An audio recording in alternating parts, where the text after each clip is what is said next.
I woke up face down in pig slop. That sounds pathetic, but it's true. In my past life, I was Daisuke Tanaka, a 32-year-old office drone who worked himself to death. Literally. Heart attack at my desk. Nobody noticed for 3 hours. I opened my eyes expecting heaven or hell. But instead I got the stench of manure and the sound of my new mother crying about the failed harvest. My name is Jalen Vero now. I'm 13 years old. My father is dying of lung rot. And when I arrived in this world, something came with me. A pocket dimension farmland accessible only through my consciousness, where time moves 365 times faster than the outside world. One day out here equals 1 year in there. Nobody knows about this power. With this secret ability, I'll change everything, my family, my village, and maybe this whole broken kingdom. But that realization came later. First, I had to survive waking up. My lungs burned. As I gasped for air, clawing at rough wool blankets that smelled like mildew and desperation. The straw mattress beneath me crinkled with every panicked movement. My hands, small, calloused, not mine, pressed against my chest where phantom pain still echoed from a heart attack that happened in another life. This story is powered by Butterfly Stories on Patreon, where we continue the stories you love. Want more? Link in the description. A wet, hacking cough cut through my panic. I turned my head. A man sat hunched on a 3-legged stool beside a dead hearth, pressing a rag to his mouth. When he pulled it away, dark red stained the gray cloth. His eyes, sunken, ringed with exhaustion, met mine. Bad dream again, boy. His voice wheezed like whined through a cracked bellows. Memories flooded in. Not mine. Jalen's. This man was Merrick Vero, my father. He'd worked the iron mines until the dust ate his lungs. Then he bought this failing farm with his life savings. Now, both were dying together. I'm fine, I said. The voice that came out was thin. Young. Wrong. Marek nodded slowly, then doubled over coughing. I watched helplessly as his whole frame shook. When he finally straightened, he looked 10 years older. Water, he rasped. Well's nearly dry. But check anyway. Your sister needs it more than me. I pushed myself up. My body protested. Every joint ached. Every muscle felt hollow. Malnutrition. I'd read about it in reports in my old job, statistics about global hunger. Experiencing it was different. My stomach cramped around nothing. The cottage was one room. Dirt floor, mud walls, a single window covered with oilcloth. In the corner, a small shape huddled under a thin blanket, Senna, my 7-year-old sister. Her breathing was shallow, but steady. 3 days from starvation. That knowledge surfaced from Jalen's memories like a corpse rising in still water. Overseer Gavro's Thorn had come last week with his harvest inspectors. They'd taken everything, called it tax assessment, left behind empty storage bins and a receipt stamped with the royal seal. 40%, the receipt said. They'd taken 90. I grabbed a wooden bucket by the door and stepped outside. The Iron Vale district stretched before me. Gray fields under gray sky, soil cracked and barren from some ancient curse nobody remembered anymore. Our farmstead was 4 acres of hopelessness surrounded by dying neighbors. A dirt path wound toward Millbrook in the distance, where Gavro's sat counting his stolen grain. The well sat 30 paces from the cottage. I walked there on legs that felt like wet rope, lowered the bucket, and heard it thunk against mud at the bottom. Almost dry. Maybe a cup's worth if I scraped. I stood there, hands gripping the well's stone rim, and felt the full weight of this new existence settle onto my shoulders. In my old life, I complained about overtime and bad coffee. Here, children died because officials stole their food and called it law. Something in my chest flickered. I ignored it, pulling up the bucket with its pathetic puddle of brown water. Not enough. Never enough. I needed to find more. A gap in the brambles caught my eye. Behind our farmstead, wild thorn bushes had grown into an impassable wall over decades of neglect. But there, half hidden by overgrowth, was an opening. I'd walked past this spot in Jalen's memories 100 times. There had never been a gap before. I set down the bucket and approached. The thorns parted like curtains. As I pushed through, they should have torn my skin. They didn't. The air changed, warmer, sweeter, carrying a scent I couldn't name. I stumbled forward 3 steps and stopped breathing. Golden wheat swayed in a field that couldn't exist. Rows upon rows of it, heavy with grain, stretching across land that should have been rocky hillside. No wind blew, but the stalks moved anyway, rippling like water under invisible currents. The sky above was wrong. Too blue, too bright, lit by a sun that hung motionless at eternal noon. Stone markers ringed the field's edge, crumbling with age, carved with symbols I somehow almost recognized. The central marker stood tallest. I walked toward it without deciding to. My hand reached out without my permission. Contact. Jade-green warmth erupted in my chest. It pulsed once, a heartbeat that wasn't mine, and then went dormant, settling behind my ribs like a sleeping animal. Knowledge followed. Fragmentary, incomplete, but enough. Time farm. Level 1. Awaiting cultivation. Jalen. I spun around. Senna stood at the edge of the brambles, clutching her 2 thin arms against a chill only she seemed to feel. Her eyes, huge in her gaunt face, stared directly at me with confusion. "Why are you standing in the weeds?" she asked. "There's nothing there but dead grass and rocks." I looked back at the golden field. It blazed under its impossible sun, wheat swaying in its windless breeze. She couldn't see it. Whatever this power was, whatever had followed me from death into this second life, it existed for me alone. A secret farm in a dimension only I could access, where time moved fast enough to grow a year's harvest in a single day. And if anyone discovered it, everything would end before it began. I forced a smile onto Jalen's unfamiliar face. "You're right. Nothing here. Let's get you some water." Senna nodded and turned back toward the cottage. I followed, but my hand pressed against my chest where that jade warmth still slumbered. 3 days until my family starved. I had work to do. I slipped out before the first rooster crowed. The mist hung low over our dead fields, thick enough to hide my movements from any early rising neighbors. Not that we had many. The Vero plot sat at the edge of Ironvale, bordered by rocky scrubland no one wanted. Perfect for secrets. My boots crunched over frost-hardened earth. As I made my way to yesterday's spot, the jade warmth pulsed in my chest, guiding me like a compass needle. 20 paces from the collapsed storage shed. Turn left at the lightning-split oak. I closed my eyes and reached for that inner flame. The world shifted. Golden light flooded my vision. The wheat field stretched before me, impossibly alive under its perpetual sun, and I stopped breathing. The stalks had grown 3 inches overnight. I dropped to my knees, running my fingers through the grain. Yesterday, these shoots barely reached my ankle. Now they brushed my shin, heavy with developing heads that shouldn't exist for another month of growing. My merchant's mind, the one I'd carried from my previous life, began calculating. 1 night in the real world. 3 inches of growth. At this rate, mature wheat in less than a week. But that math didn't add up to natural acceleration. I plucked a stalk and examined it closely. The development wasn't just faster. It was denser, more complete, like the plant had experienced an entire season of growing in a single night. 365 times faster. The number hit me like a physical blow. 1 day outside equaled 1 year inside this dimension. That's why the wheat looked ready for a late summer harvest.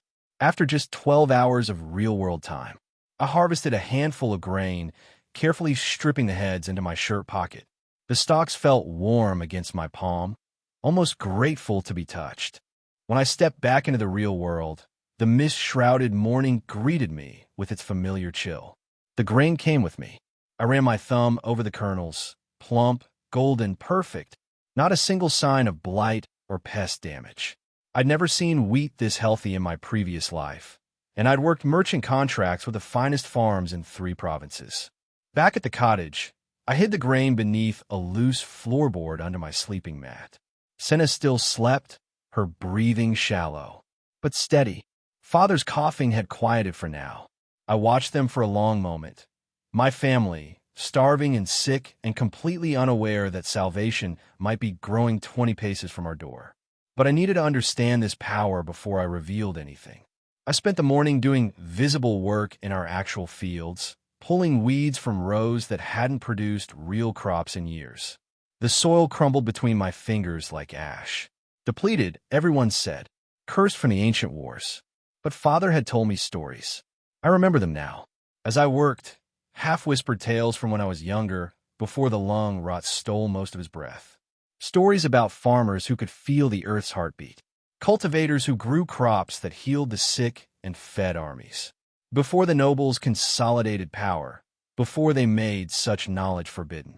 The old ways died with the blessing wars, he'd told me once. Anyone caught practicing them now gets hanged. As a hedge witch, I thought they were just stories. Every dying culture has myths about what they've lost. Maybe not myths. After all, I knelt in our dead field and closed my eyes. The jade warmth in my chest pulsed, brighter than before. I reached for it, pushed my awareness outward. The world exploded into sensation. Every root within 20 feet screamed its existence into my consciousness. This power wasn't just a hidden farm dimension. It was a connection to the land itself, a seedling tier ability if Father's old stories had any truth to them. I wiped the blood on my sleeve and tried again. Smaller this time. Focused. I reached for just the soil directly beneath my palm, feeling its composition, its history. Depleted, yes, but not beyond saving. Not if someone could feed it the way this power fed the wheat in my hidden field. Then I tried something stupid. I thought about the shortcuts I'd seen merchants use. Forcing growth with alchemical accelerants. Padding weight with water retention tricks. Dishonest cultivation, the kind that produced pretty crops with hollow nutrition. The land recoiled. It was like touching a hot stove. The connection snapped shut, and for a terrible moment, I couldn't feel the jade warmth at all. Panic flooded my chest. Had I broken it? Had I ruined everything in a single moment of greed? The warmth returned slowly, grudgingly, like a cat deciding whether to forgive an owner who'd stepped on its tail. The power judged integrity. I sat in our dead field, breathing hard, understanding the rules now. This ability only worked on land I genuinely owned or had rightful claim to. It demanded honest cultivation. No tricks, no shortcuts, no lies, which meant I could never tell anyone about it. The nobles controlled all magical knowledge. The tax assessor would seize anything he couldn't explain. Even well-meaning neighbors might report me out of fear. Hedge witch accusations required no proof, only suspicion. My family lay dying in that cottage. My hidden field could save them, but only if I kept this secret buried deeper than any seed I'd ever plant. My first crop died in 3 hours. I'd rushed the planting, jamming seeds into soil like I was racing against time itself. Which I was. But the land didn't care about my urgency. The warmth in my chest turned cold, and I watched healthy seeds blacken and curl before they even broke surface. Dishonest labor. The words echoed in my mind like a judgment. I treated the field like a machine, not a living thing. In my past life, I'd worked a desk job, died to a random boar during my one attempt at hiking. What did I know about real farming? I knelt in the ruined row and started over. This time, I paid attention. My fingers pressed into soil, and I felt something, a faint pulse like a sleeping heartbeat. The seedling power wasn't just about growing things faster. It let me sense what plants needed. This patch craved water.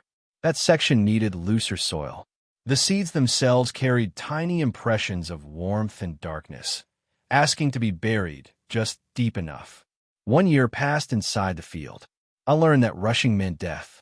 I learned that each row demanded different care. I learned that the land responded to intention. When I planted with genuine focus, crops grew strong. When my mind wandered to revenge fantasies about nobles or escape plans, the plants withered. By my 5th internal year, I'd mastered basic cultivation. By my 10th, I understood crop rotation without anyone teaching me. By my 14th year inside the dimension, 2 real-world weeks, something shifted. The warmth in my chest deepened, and suddenly I could feel emotions from the plants themselves. Not words, impressions. Gratitude when I watered them correctly. Discomfort when I planted too close together. A kind of vegetable joy when harvest came. Sprout tier achieved. I emerged from meditation with dirt under my nails that didn't exist in the real world. My body ached like I'd worked 14 years straight, though only hours had passed outside. But clutched in my arms were 3 perfect cabbages, 12 carrots, and a bundle of herbs so fragrant they made my eyes water. Where did you find these? Mother's voice cracked when I brought them inside. Wild garden, I lied smoothly. Behind the old Miller property. Everyone thinks that land is cursed, so nobody checks it. Father coughed from his bed, but his eyes sharpened with suspicion. The Miller land's been dead for 20 years. Someone must have planted there before they abandoned it. Seeds can survive a long time. I held up a carrot. Does it matter where it came from? Senna needs to eat. That ended the questioning. Over the next week, I fed my family lucky finds from increasingly creative locations. A forgotten root cellar. A wild patch behind the stream. Vegetables that must have self-seeded from when this region was fertile. Each lie came easier than the last. Marakiskofing listened. Mother's hands stopped trembling. Senna gained weight, her cheeks filling out from hollow shells to something approaching healthy. But Senna also started watching me. The field behind our house feels different, she said one evening, trailing me. As I walked toward the supposedly empty land. Like something's growing there. Can't you feel it? My heart stopped. You're imagining things. I'm not. She grabbed my sleeve. It's warm when I stand there. Like summer and spring. Jalen, what did you do? Nothing. I pulled free and kept walking. Stay inside, Senna. Father needs you. She didn't follow, but I felt her eyes on my back until I rounded the corner. The quarterly inspection came without warning. Overseer Gavro's Thorn arrived with 2 harvest inspectors flanking him like attack dogs. His rings glittered in the weak sunlight, and his smile made my skin crawl. He wore more wealth on one hand than our family would earn in 5 years. The Vero farm. He consulted a leather ledger. Let's see, 1 acre of rocky soil, no winter stores declared, standard poverty assessment. His eyes lifted to my face. But your children look remarkably healthy for a family on death's edge. We've been fortunate with foraging, Mother said quickly. Foraging. Gavro's tasted the word like rotten fruit. In Ironvale, where nothing grows. He snapped his fingers at the inspectors. Searched the property. They found my hidden stash in 6 minutes. I'd buried the vegetables behind the cottage, wrapped in cloth, preserved by the strange vitality they carried from the dimension. The inspectors dragged out enough food to feed us for 2 weeks. Cabbages, carrots, turnips, even early tomatoes that shouldn't exist for another 3 months. Undeclared yield. Gavro's smile widened. This is quite the discovery. Where exactly did this come from, young man? Foraging, I repeated. Wild gardens. There are no wild gardens in Ironvale. He stepped closer, and I smelled perfume over sweat. These vegetables are of exceptional quality. Better than most noble farms produce. Someone is growing these, and they're not paying taxes on them. He took everything. Every vegetable. Every root. Every herb. His inspectors loaded our survival into their cart, like it was evidence of crime rather than a family's desperate attempt to live. I'll be watching this property closely. Gavro's mounted his horse and looked down at me with those cold, calculating eyes. If I find hidden cultivation, I'll seize this land and charge your father with agricultural fraud. He'll die in a labor camp. Your mother and sister will be sold as household servants. The smile never wavered. Have a pleasant season, young Vero. They rode away with our food, and I understood the truth. Secrecy couldn't save us. Gavro's was suspicious now. He'd be watching, investigating, searching for the source of our impossible bounty. If I kept hiding, he'd eventually find the dimension, or he'd fabricate charges anyway, just to steal our land. I needed to legitimize my harvests.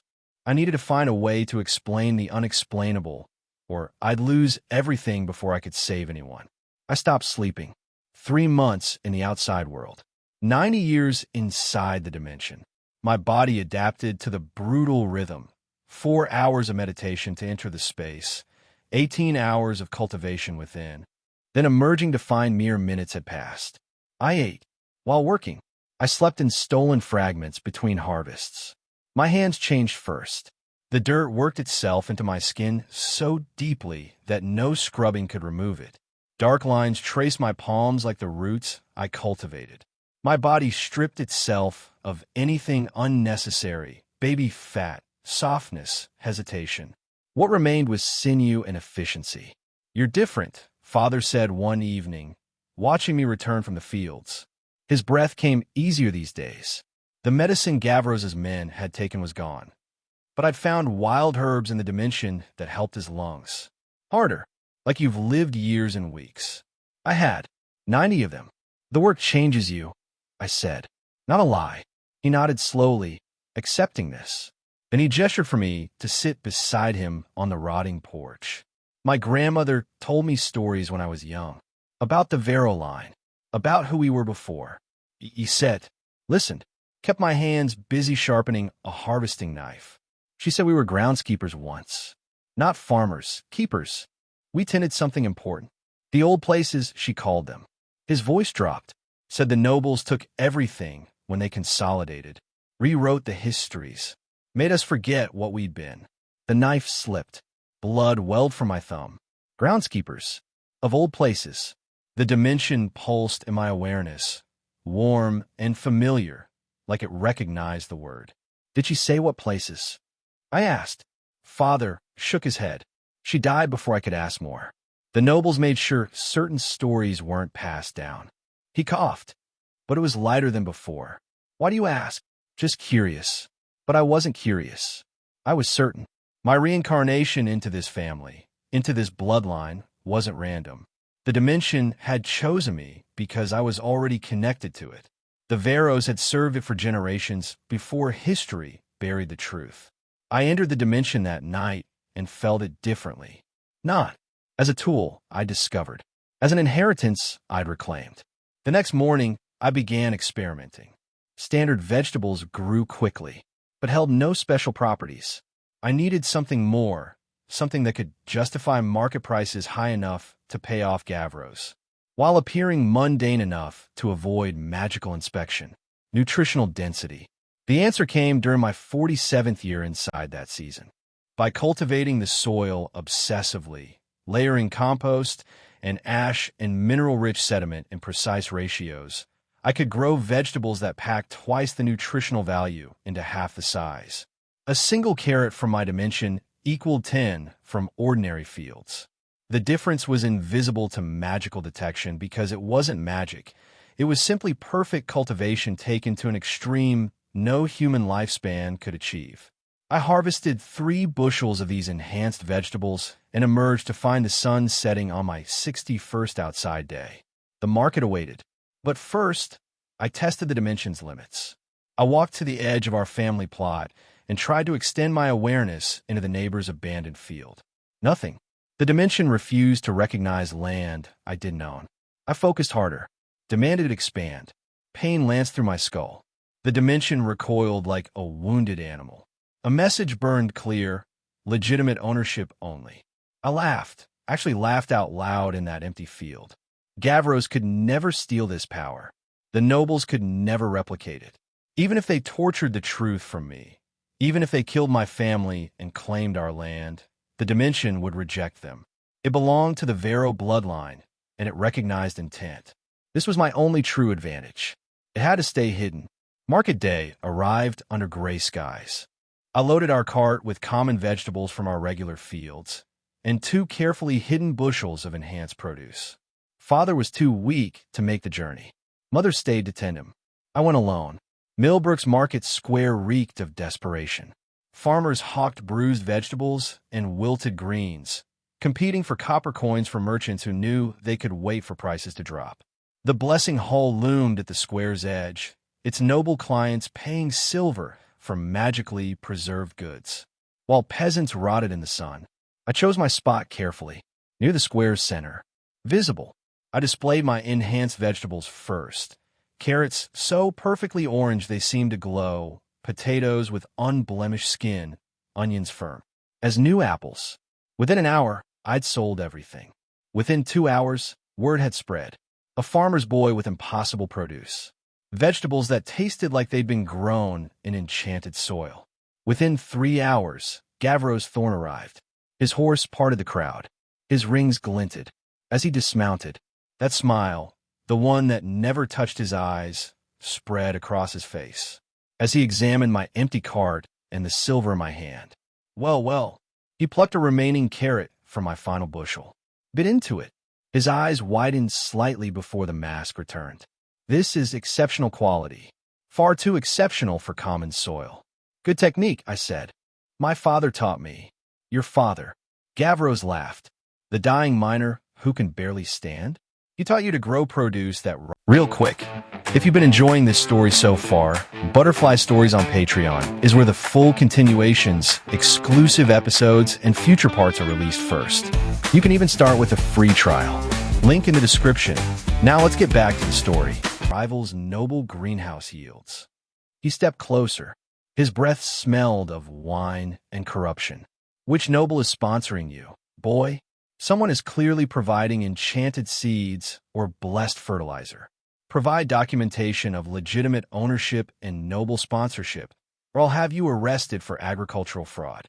The crowd watched, waited, hungry for drama. I have no sponsor, I said. Then you have a problem. Gavroche smiled wider. Because peasants don't grow miracles. Someone is behind this, and I will discover who, or I'll assume you've stolen noble property. He leaned in. You have 1 week to produce documentation. Ownership papers. Sponsorship seals. Anything that explains how a 13-year-old orphan-to-be produces crops worth more than his family's entire land. He took my silver. All of it. Consider this a deposit against your future honesty, he said, mounting his horse. 1 week, young Vero. Then the labor camps.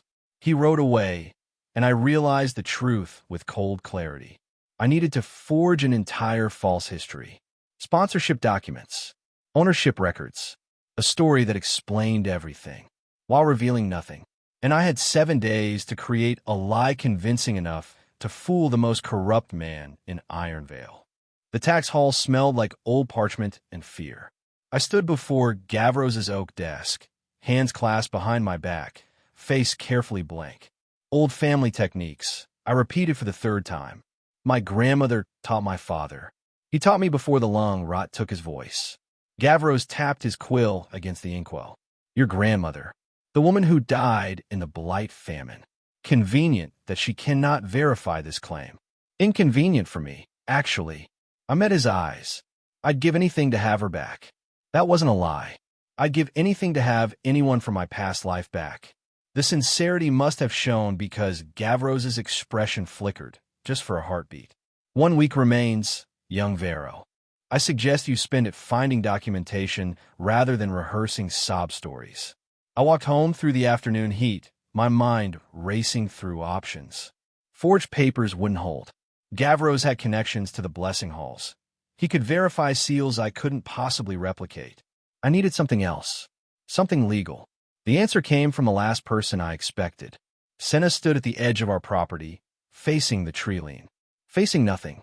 As far as anyone else could see. But her eyes tracked something I recognized. Jalen. Her voice trembled. There's a field. Behind the trees. But it's not. It doesn't feel like it's really there. My blood froze. She could see it.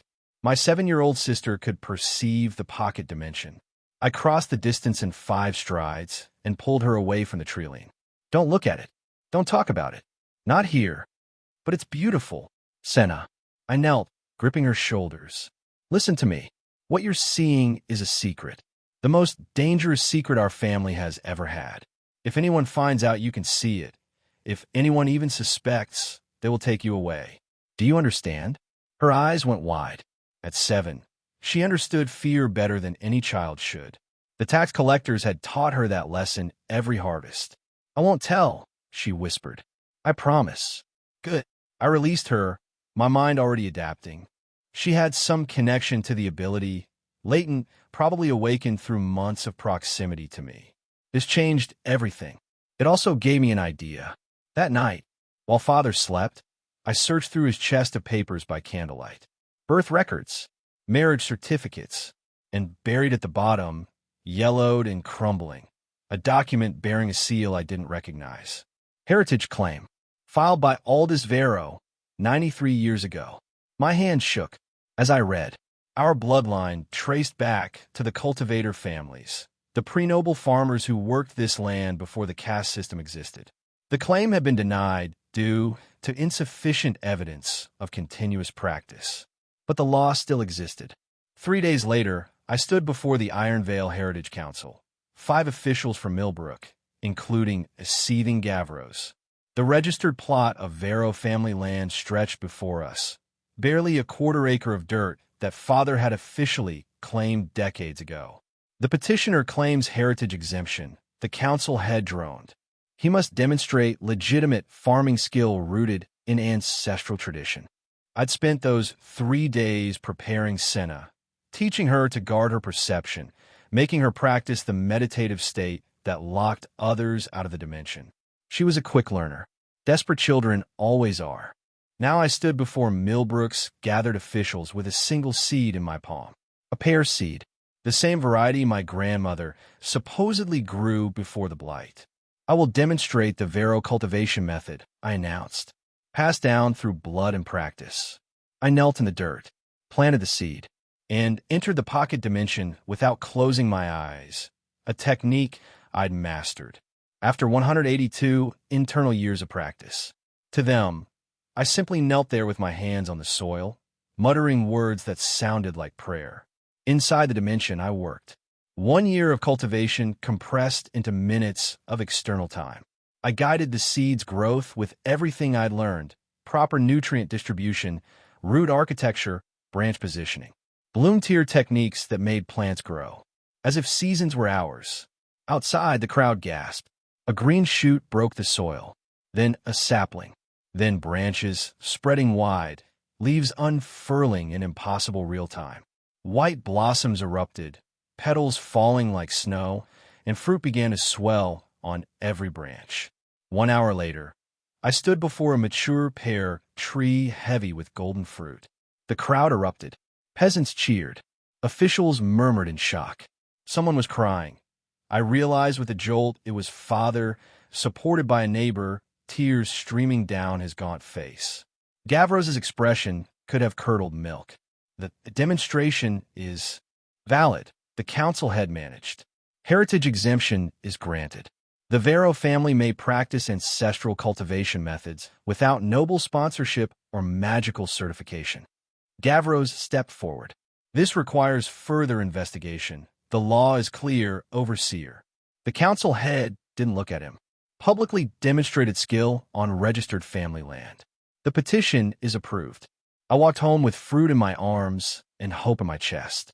Father breathed easier that night. Whether from joy or genuine improvement, I couldn't tell. But color had returned to his cheeks. Senna practiced her meditation in the corner, her face serene with concentration. We'd won. The letter arrived 3 days later, sealed with golden wax bearing the crest of a merchant ship. The merchant kings of Valdros Prime request an audience with Jalen Vero regarding potential trade opportunities and agricultural consultation. My hands trembled as I read. This was bigger than Gavros, bigger than Iron Vale. The most powerful economic force in the kingdom had noticed a 13-year-old peasant. I was still processing that when Senna tugged my sleeve. Jalen. Her voice was strange. There's someone in the field. What? The hidden field. The one only we can see. Her face had gone pale. There's a woman standing in it, and she's looking right at us. I turned toward the tree line. Through the dimensional barrier, in the heart of my supposedly private pocket space, stood a figure in white robes. She smiled at me and spoke words that reached my mind without sound. You're not the first to inherit this land, little farmer. You're just the first to survive this long. Want to see what happens next? Continue this story on Butterfly Stories over on Patreon. Start your free trial to unlock the next episodes. Link in the description.